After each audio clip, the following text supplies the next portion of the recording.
Subtle results, still you, but with fewer lines. Botox Cosmetic, out of botulinum toxin A, is a prescription medicine used to temporarily make moderate to severe frown lines, crow's feet, and forehead lines look better in adults. Effects of Botox Cosmetic may spread hours to weeks after injection, causing serious symptoms. Alert your doctor right away as difficulty swallowing, speaking, breathing, eye problems, or muscle weakness may be a sign of a life-threatening condition. Patients with these conditions before injection are at highest risk. Don't receive Botox Cosmetic if you have a skin infection. Side effects may include allergic reactions, injection site pain, headache, eyebrow and eyelid drooping, and eyelid swelling. Allergic reactions can include rash, welts, asthma symptoms, and dizziness. Tell your doctor about medical history, muscle or nerve conditions including ALS or Lou Gehrig's disease, myasthenia gravis, or Lambert-Eaton syndrome, and medications, including botulinum toxins, as these may increase the risk of serious side effects. For full safety information, visit BotoxCosmetic.com or call 877-351-0300. See for yourself at BotoxCosmetic.com.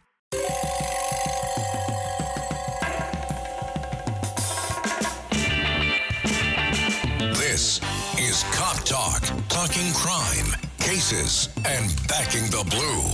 Now, here are your hosts, Captain Ed Mehmet and Detective Kevin Schroeder. Hello, everybody. Welcome to another episode of Cop Talk. This is retired NYCPD Captain Ed Mehmet, filling in for our host, Kevin Schroeder, retired detective first grade, who is out on a covert operation somewhere. It's a pleasure to take his role today. Filling in for him is our producer, Joe Diamond. Today we have a very interesting guest, a former detective named Sal Greco. He was terminated from the New York City Police Department for very questionable reasons. I think he was wrongfully terminated, and because he was wrongfully terminated, we're having him on this podcast. Recently, he had an interview with Dominic Carter, one of the WABC personalities, and he talked about his case. And I listened to that, and when I heard that, I said, we have to get him on this episode. So welcome, Sal. Thank you, Ed. It's an honor to be here. Obviously, we're both NYPD alumni, so thank you, because you do understand the situation. You would understand it better than others, as you were on the job at a different time and saw how all these arbitrary rules are applied and how they were applied towards me and how they apply them today on the officers of today. So I appreciate you, and thanks for everything you did. Thanks for your service, all those years you put in. It helped pave the way for a cop like myself. All right, tell us about your background, Sal. Originally, I'm from Bensonhurst, Brooklyn. That's where I was born. I was born there in 1982. I spent a little time in Florida as a child also, but I grew up then in Dyker Heights. Then I moved to Staten Island, where I was living there as recently as last year.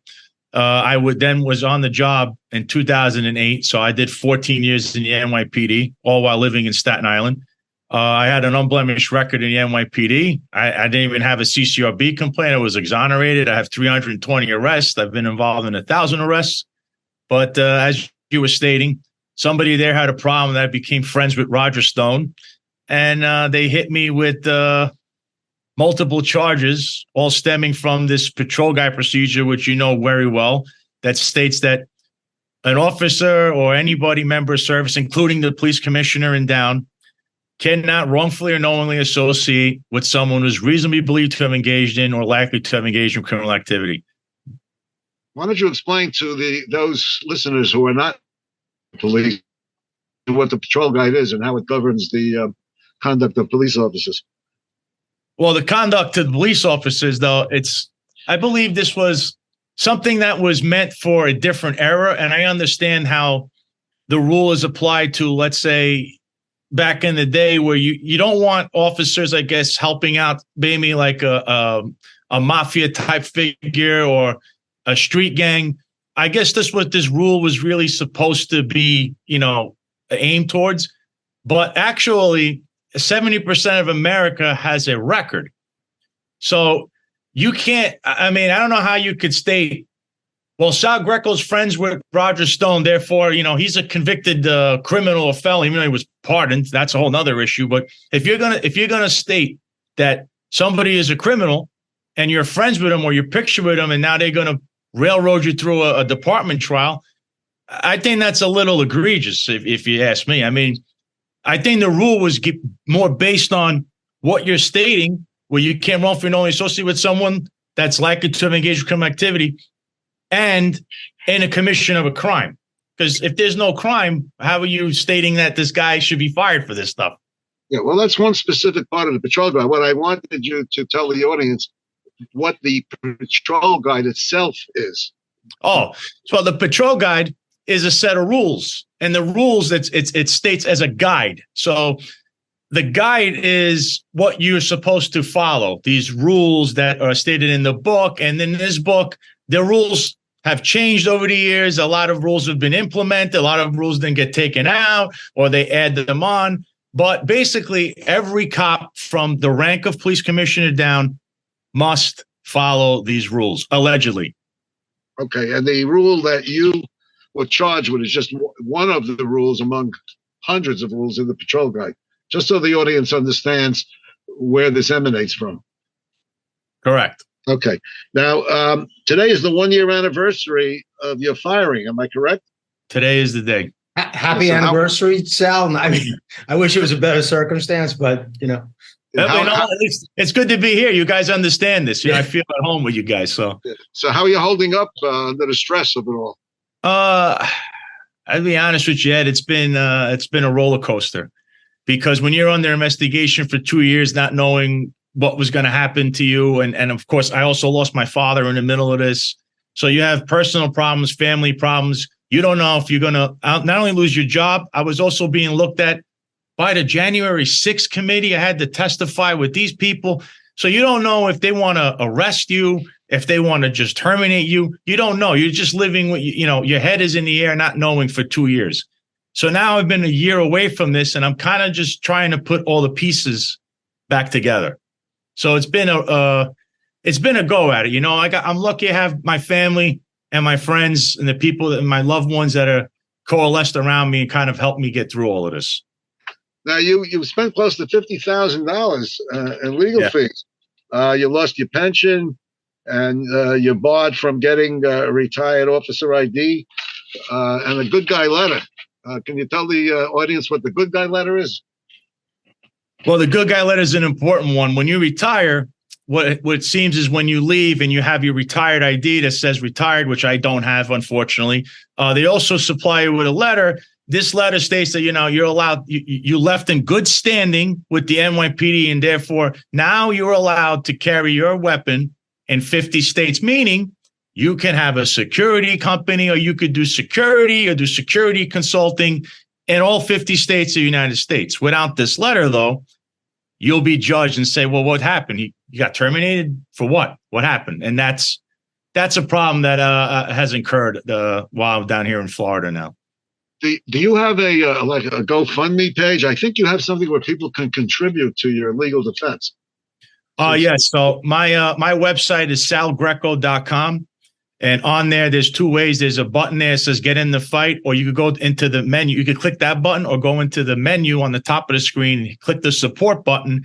It'll take you right to the page, and there's a button there that says help this nycop.com. Click on that, and it takes you to the donation page. You could also, I also sell merchandise on that website, so you could buy some shirts if you like. All right, because I know that you have financial problems based on all this. Yeah. All right, so you're holding up. You're doing pretty well for someone who's under such strain. I mean, it's admirable. Joe, do you want to ask him a question?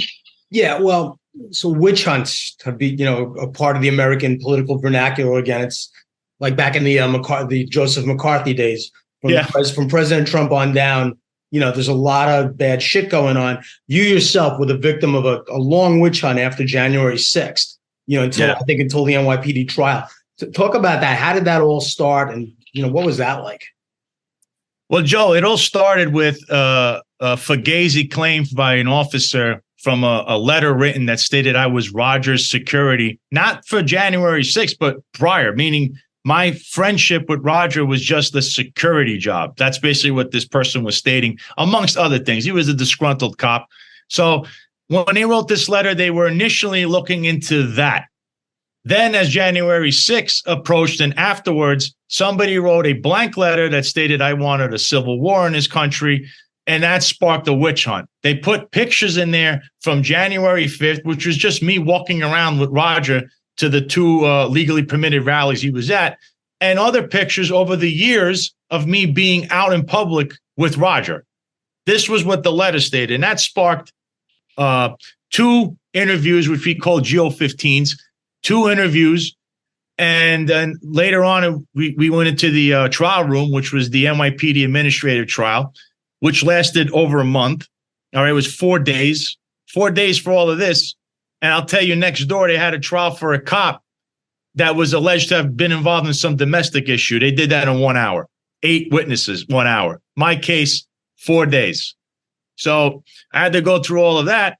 And, but there was a lot of fugaziness that went on there, Joe. I mean, they used the fugazi subpoena that stated I was on narcotics, and they admitted on the stand I never was involved in narcotics. But they couldn't get a real subpoena because there was nothing criminal to get on me. I was never involved in anything criminal, which the NYPD admits in their findings. So they used the administrative subpoena, which that in itself is a completely different procedure that should be questioned by the NYPD, how they even do that. And then they put me into a second interview with them where all that stuff in a criminal trial would be thrown out, because you can't just lead into, oh, well, Mr. Greco is on narcotics, and then, oh, we never found anything narcotics, and we never dole tested him for narcotics. But then why did you access my phone and said, well, Mr. Greco can't speak to these people because this guy got a parking ticket or whatever the case was? Because that's what they did to me, Joe. I mean, these things were very underhanded. And by the way, the sergeant that did this internal affairs is in a separate case right now where he not only perjured himself the way he did in my case, he perjured himself in that case, which is currently in the federal court system in a civil trial. So, I mean, this is like a pattern of abuse, much like your mayor of New York, Eric Adams, his pattern of hanging out with known criminals and stuff. It's a pattern. The NYPD, and Ed could tell you, that's how the NYPD operates. If you start seeing a pattern, that's when you start to worry. Well, we're gonna get into that about Eric Adams. That's my favorite topic.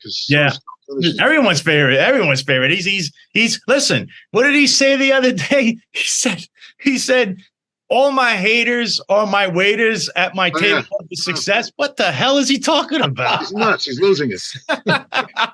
Roger Stone's been very supportive of you. I know he's been, a real stand-up guy, and he's. I know you're very tight with him. He's also a WABC radio colleague. I should mention to all the listeners out there. A very good broadcaster, also. Also, one of the most colorful guys in American political history. Huge tattoo of Richard Nixon on his back, and he's really an icon. Very colorful guy. How did you guys become friends? That's the thing, Joe. We met on Instagram. Back in 2018 when Roger actually had Instagram. Now he's banned for life for unknown reasons. He was never told why. I always was drawn to Roger, even as a kid. I remember seeing him on TV. He was very colorful, and people don't know. He's actually Sicilian, just like me. We're both Sicilian. So we hit it off on Instagram. I kind of defended him. I defended him on multiple posts that he put up, because when people throw vitriol at you and say, I wish you're dead, you Russian agent, I hope your wife dies, all this crazy stuff. And I would comment underneath and state, stuff like, what's wrong with you? Like, what has Roger done to this person personally, which is nothing? What has he done to merit this kind of vitriol from someone? And it all stemmed from the election of one human being. That's Donald Trump. That's what this basically boiled down to. So then he noticed this, and he messaged me, and he goes, hey, how are you? I'm Roger Stone. I'm like, are you joking? Is this really Roger? He goes, no, it was him.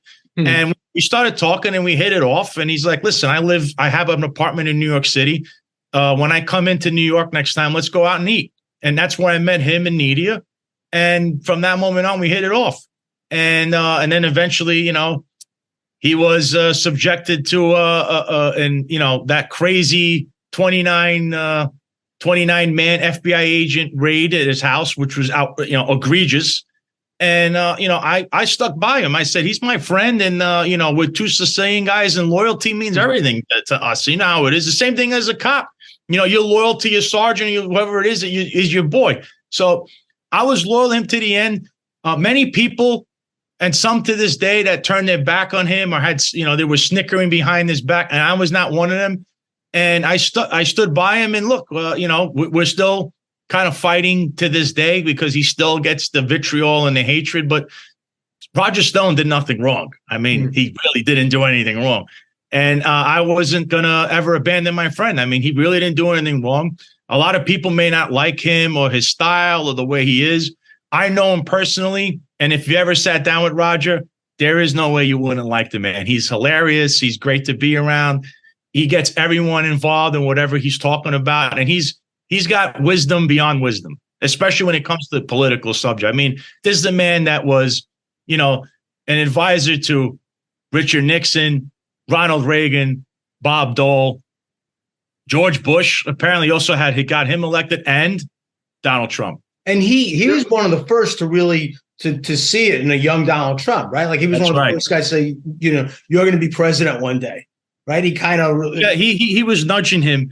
He was nudging him for about, I'd say, a good couple of years to keep run for office, and President Trump kept saying, it's not for me. And then eventually in 1988, he finally nudged him to try to do this one event. He came off the airplane and he saw the charisma and the people coalescing around Donald Trump at that time. So he saw it and he kept, bugging him about it for years. And then eventually he got him to do it in 2016. He finally, I think the word was, President Trump kept stating, I'm only going to run if I see things that are, we're at the brink of the country being divided or the country, going down into flames, and then I'll do it. And that's what he did when he ran in 2016. He finally he knew that was the moment. That moment when you realize your skincare is actually working. That's Rodan and Fields, the #1 female dermatologist-founded skincare brand in the U.S. Designed by 2 dermatologists who don't just know women's skin, they know how to formulate for it. Rodan and Fields, love what you see. Tap the banner or visit rodanandfields.com/Spotify to get your exclusive welcome offer. 5 immersive worlds, 1 amazing theme park. Get ready to explore the all-new Universal Epic Universe, featuring the wizarding world of Harry Potter, Ministry of Magic, Super Nintendo World, How to Train Your Dragon, Isle of Berk, and Dark Universe. Epic Universe opens May 22nd at Universal Orlando Resort. Our universe will never be the same. Tickets and packages on sale now at universalorlando.com. ChatGPT Plus is free for college students through May. Here's the thing. You've got a lot to do between now and then. Studying for finals, writing papers, trying to keep your life on track, and ChatGPT can help with all of it. It can quiz you for your econ exam, make a study guide from your French notes, plan out your meals and study breaks. It can get really specific on how you like to learn. It can even help you come up with ways to stop procrastinating. So from now until summer break, take advantage of all the ways ChatGPT can make your life easier. Restrictions apply. You're a perfect example of the expression, no good deed goes unpunished, and the road to hell is paved with good intentions by sticking by him. Now, before, this is important. We're getting down to the Eric Adams and his cronies. Yeah. You said that, you were fired because of the criminal association section of the patrol guide. And we know that Eric Adams, hangs out with people who have had criminal records. Now, there's a portion of the patrol guide that you may not be aware of that I think would be good in your case. Are you aware of the portion that says you cannot associate with people who are involved in hate groups? Yes. Okay, now let me tell you the connection. I've looked at this case.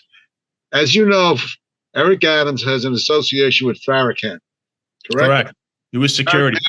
Okay, Farrakhan is one of the world's greatest haters, particularly of Jews, of which I am of that race, and so is Joe. So we have a special hate. Shouldn't they say a special opinion of Farrakhan? Now that clause alone, the fact that Adams associated with Farrakhan, while could have made him liable for both sections of the patrol guide.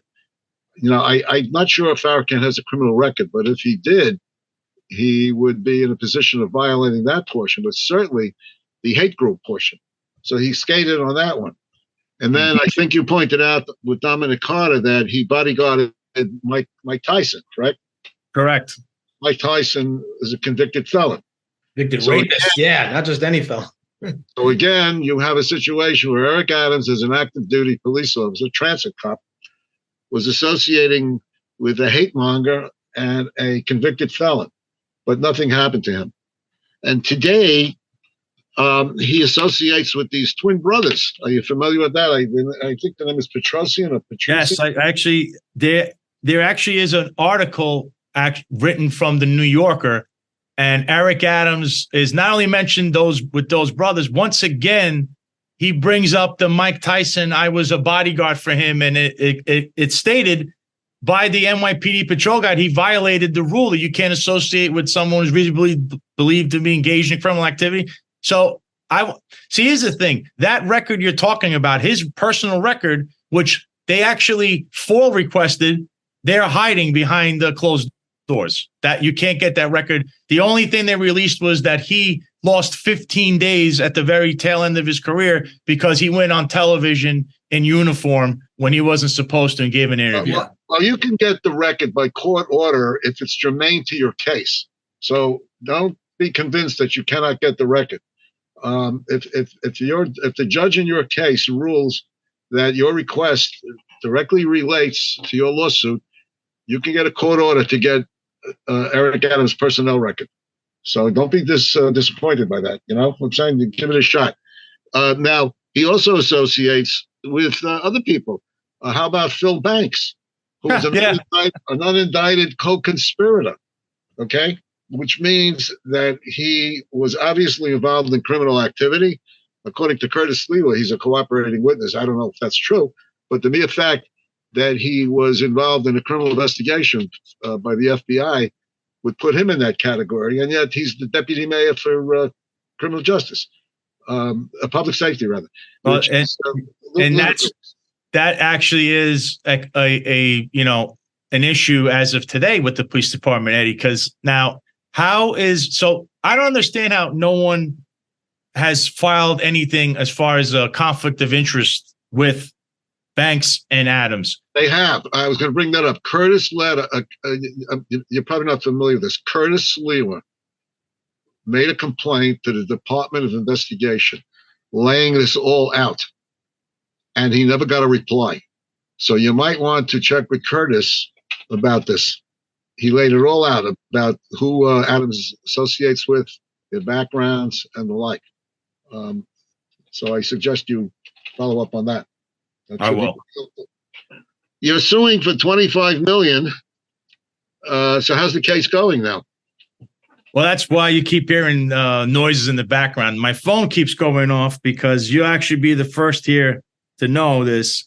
But my case, the judge today made a memo. He made a decision in there, motion to dismiss against me. He ruled that the case proceed forward. He ruled that the case proceed forward against the four individuals and not the city. So it's partially dismissed, but partially allowed to move forward. And the four individuals are the two internal affairs officers, Cutter and Orenstein, the deputy commissioner of legal matters at that time, Ernest Hart, and the police commissioner at that time, Keyshawn Sewell. He said that this will proceed forward, so we'll have I believe it's a conference, and we'll be headed into the discovery phase of this. The most important part is the case is going forward, and now everything that you have been talking about and people have been talking about regarding Eric Adams or the police commissioner or every criminal association case before mine, everything is now on the table. Why wasn't Eric Adams named in the lawsuit? He's the chief executive of the city. I believe because at the time, we had only put down the people, the individuals, because this case, what had happened, it was during 2021, which was under Bill de Blasio and Dermot Shea. But then ultimately, Keyshawn Sewell made the decision. So it was in between. And I think we just made a decision to leave it amongst the NYPD. But if you remember, in my case, there was the whole Cardi B incident, which that survived here. So, many people can be subpoenaed and deposed here, including Eric Adams. So Eric Adams is in a direct line here all the way up the chain, no matter how you look at it. So Eric Adams will answer for this one way or the other. And I know some people on the station are friendly with him and, high-fiving it. But look, what happened here is egregious. I'm looking for not only justice, but to clear my name. And for a guy like Eric Adams, who's had the same thing happen to him, he's stayed silent and he's talking about, he's the swagger mayor and the Joe Biden of Brooklyn and all this other stuff he talks, but he never has mentioned my case or anything about this. And I don't know how Eric Adams is, not try to even, with this case, say something, because it's the Cardi B incident. That whole incident is what sparked how this proceeded forward, because Cardi B's in the police academy, hobnobbing with everybody, but you're stating that Roger Stone is a guy that no officer should ever be around to take a picture with, and that's basically the gist of the entire case. Is how are you saying one thing is good and the other is bad? How does this work? I mean, you were on the job longer than me. How does this rule being applied? Why did they bring Cardi B? It's hypocrisy. There you go. Were they giving pole dancing lessons in the academy? Like, why did they bring Cardi B back? Cardi B to the police academy? What they stated is that there was a court order that Cardi B, she is a convicted criminal. Yeah, and to do to her community service, they brought her to the police academy. Your problems, but here's going to be your problem with that. Was in the news 2 days later, Eric Adams, in a press conference, stated that Cardi B was invited to the police academy and that we don't discard people. That's what he stated. Right. So he's contradicting the city, who's saying, well, Cardi B was there for a court order, which we've never seen a court order for this.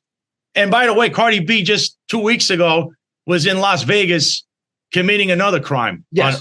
on camera, which, by the way, she instigated by telling people to throw water on her. Just to point out what kind of character they brought to the police academy. So that's at the heart. That's a secondary issue with this. But obviously, the Fugazi subpoena, the access and sealed records. It's just a pattern here with the NYPD, how they do things behind closed doors, and from the upper echelon on how they want to discipline their cops. Or they also apply this to regular people, Joe. They also have done the access and the sealed records part was a court order that they ruled on the NYPD against them because they also access sealed records in criminal cases, which you can't do. You can't state that John is pictured with Joe and John has a record from 1950. So we're not going to go to a regular judge, and try to unseal that record and see what happened. We're just going to press a few buttons in our computers and look. That's what the NYPD has done for many years. But the cops unknowingly have done this. It was the NYPD that violated the court order and the state law. Ladies, you'll end up shopping for your guy's deodorant, right? So try Degree's Original Cool Rush. You see, last year, Degree changed the formula, and men were mad. One guy even started a petition. So Degree admitted they messed up and brought the Original Cool Rush scent back. It's clean, crisp, and actually smells like someone you want to cuddle. And it's in Walmart, Target, and other stores now for under $4. So toss one in your cart and find out why it's the best-selling men's antiperspirant for the last decade. Degree Cool Rush is back, and it smells like victory. Experience a progressive lens engineered with AI from Essilor. powered by individual measurements of your visual behavior, a lens personalized to you by an Essilor expert. Discover Verilux XR Track and enjoy instantly sharp vision in motion and seamless transitions from near to far. Find your local Essilor expert today at Essilor.com. Psst! Hey besties, listen up. I have a secret to tell you. LinkedIn now has improved the job search experience for nurses. Search by your specialty, the shifts you want to work, and the salary that you want to make. With so many employers hiring on LinkedIn, finding the perfect job is even more simplified. So don't spend months searching. Go to linkedin.com/nurses and find out why in the past year, more than 1.5 million nurses have used LinkedIn to search for their next role. That's linkedin.com/nurses. Well, you have a very good story. You got a great story. I think that our listeners will be very sympathetic to your cause. Hopefully, those that are really sympathetic will contribute to your fund. And we wish that you prevail in this case. It's the kind of case that I believe in. And if we can help you, we will help you in any way we can. Oh, thank you. And you know, I pray for New York City every day. I mean, I saw the other day, you guys had a insane incident in Union Square. Yep. And, you know, I know 3 Xboxes. Yeah. A few Xboxes being handed out. And, you know, I personally would call that an insurrection, as MSNBC stated something else was a few years ago. It was an insurrection that occurred there in New York City. And the violence that happened. And listen, I understand, you're right. It's a failure by parenting, the parents for the children. But, you know, number one, Eric Adams never came out in defense of his cops, stating like this would not be tolerated in the future, because obviously between CCRB and the lawsuits against cops, we know that if a cop does take action, that's what's going to happen to him. He'll be held liable civilly, criminally, and he can lose it all and end up in jail. So we know that Eric won't state that. And then personally, he should have said the fact of not striking any of his officers, because, you know, public safety should be number one, including safety of his own officers. So that was a breakdown in public safety, something that Mayor Eric Adams campaigned on. He campaigned on this, saying he's the law and order candidate. I'm a former cop. Then you see what happens, and you saw his own executives running with their tail between their legs. I could never imagine this being a cop. And I'm sure Ed could tell you this, running away from people that are kids throwing pickaxes, bricks, bottles, anything they can hold their hand and get on. They're throwing it at them, and the reaction is to run away. I can't believe what I saw. And that's what's happened. It's like a demasculization of the NYPD. And it all starts from the top, which is your chief executive, Eric Adams. I don't know how he shows his face after that and has no remedy for what happened. Yes, the parents are to blame. The parents are, but so is Eric Adams for it's the public safety. It was a breakdown in public safety. Well, we all know that he's a hypocrite and that he doesn't have the experience, you know, or the management experience, and he doesn't have the supervisory experience. He falls back on his police career, which was very questionable. And regarding riots, I go way back to the 60s when I was I saw all the riots that were handled very differently. But anyway, we want to thank you for your appearance, and perhaps we'll have you back on and keep us posted regarding the progress of the case. Sal, give us your website and your Twitter handle. All right, so my Twitter and my Instagram is both at the Sal Greco. I'm also on Truth Social at Head of the Table, and my website is salgreco.com. And once again, if you feel like you're inclined to try to help me with this and you want to contribute to me, you can hit the support button at salgreco.com/support, or also on there, I have a shop. You could buy some shirts. I have some very interesting shirts on there for sale, and that also helps me out too. Thank everybody for your support and your prayers, and I really appreciate it. And I'm in this all the way to the end, and I'm not doing this just for me, but for anyone else that, you know, something like this has happened to, where you lose your job or you face some kind of fugazi prosecution, kind of like the former president of the United States, where you're facing this in the face, and you know you did nothing wrong, but you know, no one ever tries to fight back, at least, or they're afraid. And people shouldn't be afraid to stand on their own 2 feet if you've done nothing wrong. Thank you. Well stated. Thank you, Sal.